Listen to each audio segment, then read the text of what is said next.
Estamos diante de uma guerra travada entre carros e motos. Nessa batalha, o motociclista está levando a pior.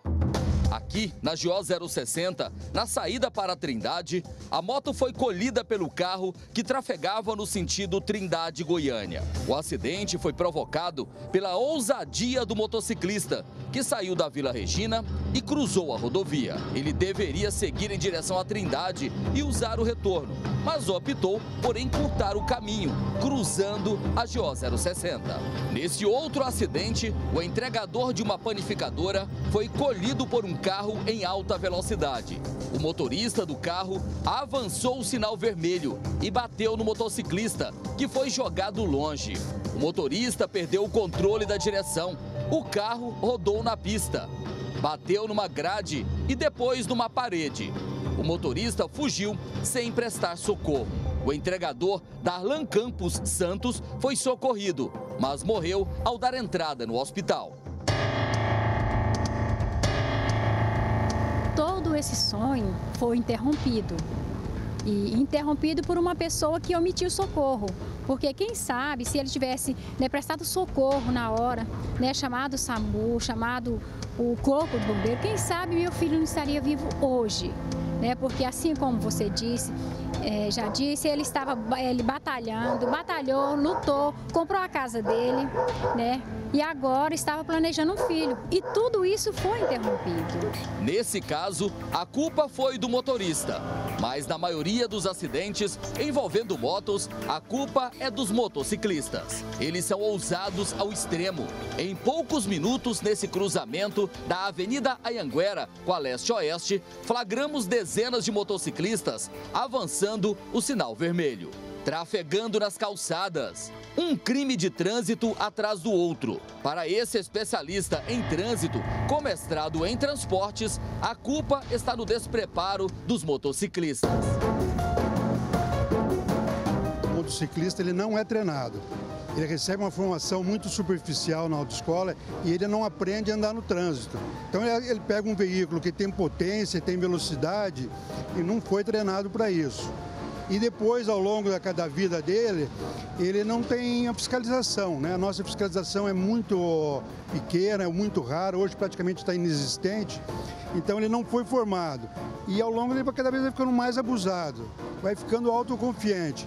E no trânsito, a autoconfiança, a falta de prevenção é a pior coisa que existe. E quanto mais autoconfiante, menos prevenido, mais arriscado é. Olha lá, o camarada está atravessando um local que não é para ele. É uma faixa de pedestre.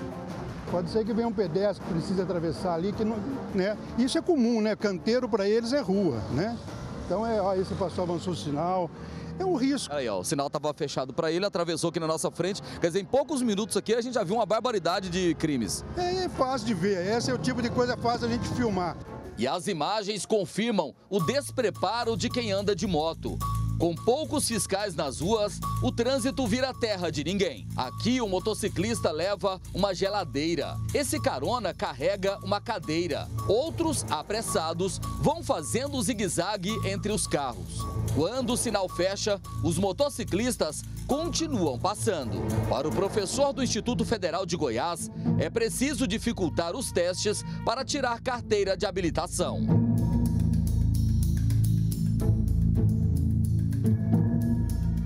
O que tem que mudar para começar essa transformação aí? As autoescolas formarem melhor, a prova de seleção ser bem mais rigorosa, com eles andando em um lugar onde realmente existe a situação crítica e eles demonstrando que sabem o que é perigoso.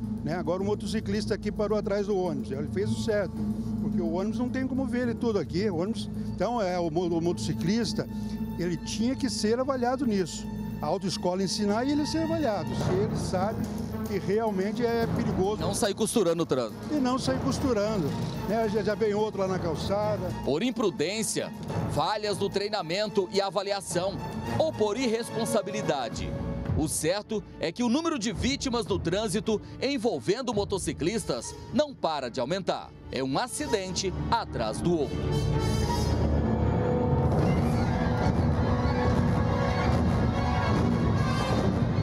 O resultado de tanta irresponsabilidade no trânsito pode ser percebido nos hospitais de urgências, como é o caso aqui do Hospital de Urgência da região noroeste, o GOL. Só aqui são atendidos, em média, 15 pacientes de acidentes todos os dias. Desses, a maioria é de motociclistas. O grande problema é que esses motociclistas que chegam aqui, trazidos pelo SAMU ou pelo Corpo de Bombeiros, chegam aqui com o chamado politraumatismo.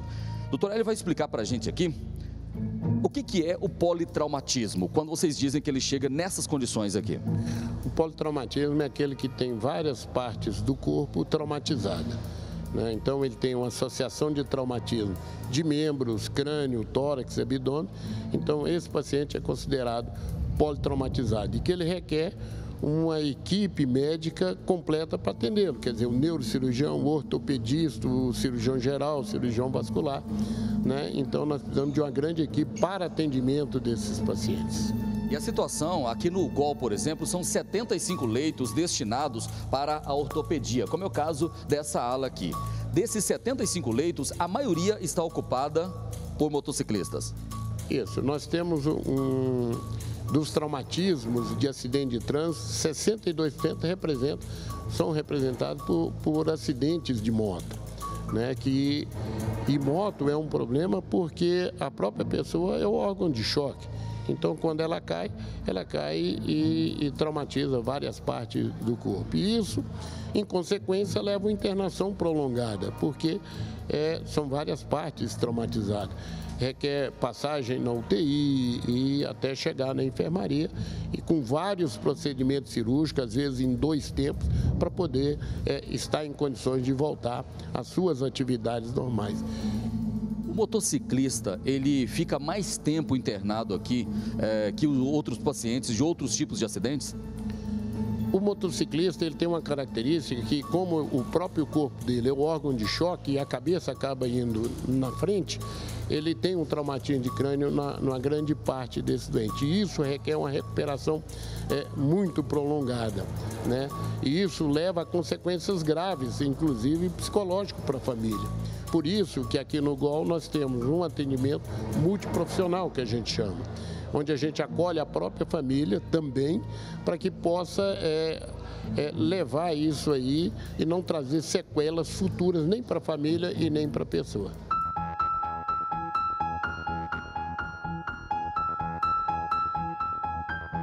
George, que trabalha como soldador e entregador, se recupera de uma cirurgia no fêmur. Ele ia para o trabalho numa moto quando foi atingido por um carro. Eu estava indo para o meu serviço no sábado, às 8 da manhã, próximo da minha casa, uns 500 metros de distância da minha residência, eu deparei com um carro que furou o sinal.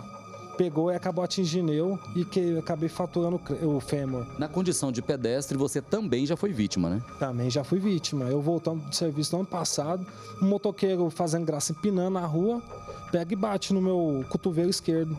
Peguei e trinquei o cotovelo na hora. Fiquei 28 dias em casa com engessado e fiquei 1 mês e meio sem trabalhar também. E na época eu não era carteira assinada e eu fiquei muito lesado nesse tempo. O que deveria ser feito, na sua opinião, para a gente tentar acabar com tanta violência no trânsito?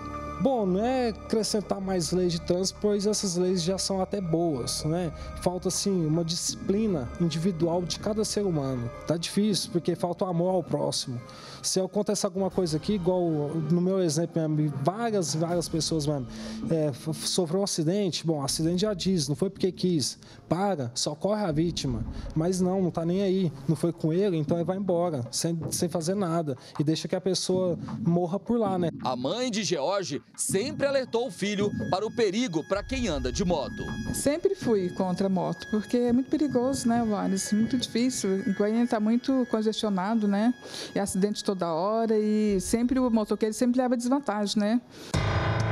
No Hospital de Urgências da região noroeste, encontramos vítimas do trânsito por todos os lados. Cleomar saiu de Barreiras, na Bahia, e ia para Inhumas, quando caiu da moto ao passar por um trecho da rodovia, perto de Nova Veneza. Ele sofreu várias fraturas. Sofri fratura no ombro e múltiplas fraturas pelo corpo, né? Costelas. Costelas, na bacia também, sinto muita dor. E agora é tentar recuperar. Muitos motociclistas, vítimas de acidentes, admitem que a avaliação feita para tirar a carteira de habilitação é falha. Devia ter mais um curso específico nessa área, né? Porque para tirar habilitação é uma coisa e colocar em prática é outra. É mais conhecimento, né? Acho que conhecimento é tudo. Conhecimento por parte do motociclista, conhecer as leis de trânsito, né? As normas e assim por diante. Aquele treinamento do curso para moto, que é basicamente no pátio, aquela coisa toda ali, prepara o motociclista? Prepara para equilibrar na moto, não para enfrentar esse trânsito de Goiânia como está hoje. Porque pega aquela Avenida Anhanguera, Castelo Branco, às 8 horas da manhã, que caos que não é. Esse pedreiro fraturou o tornozelo numa batida envolvendo duas motos. Detalhe, José Aparecido não tem carteira de habilitação. Eu ia voltar à avenida à esquerda e lá vinha no cruzamento, então não deu tempo de nós fazer o cruzamento, porque ele já vinha correndo também. Foi batida de moto com moto? Moto com moto, nós batemos no outro. Aí você fraturou o tornozelo? Fratura exposta. Quando ele foi comprar a moto agora, o que você falou para ele? Falei que não era para comprar, comprasse um carro, né? Ou andava de a pé mesmo, né? Ou bicicleta também eu tenho medo, mas mais ou menos de a pé. Agora, quando aconteceu... Aí eu falei, tá vendo? Eu falava pra você, né? Aí